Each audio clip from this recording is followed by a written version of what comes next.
আমি আজি ৰাতিপুৱা কাম কৰিছোঁ। আমাৰ দেহা মানুহ মই ন এইটো আমাৰ লাও পুলি গৰুৱে খাই দিলে, নহ'লে ডাঙৰ হ'লহেঁতেন। আমাৰ লাও এনেকৈ দিছোঁ। আমাৰ লাও ন, তুমি আকৌ অকণমান সাৰ দি দিয়াচোন। দিছা এনেকৈ ওপৰলৈ ওপৰলৈ গৈ আছে আৰু চাওঁ দিছোঁ ওপৰত হ'ল। এইটো দিবা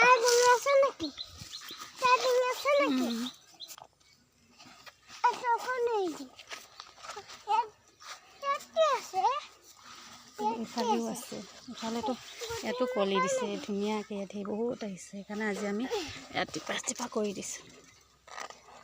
গুৰিবিলাক কৰি দিম, পানী দিবলৈ সুবিধা হৈছে ন, তেতিয়া ভাল আৰু। পাতবিলাক এনেকৈ ছিঙি দিব লাগে। তুমি দি দিয়া, মাটি দি দিয়া।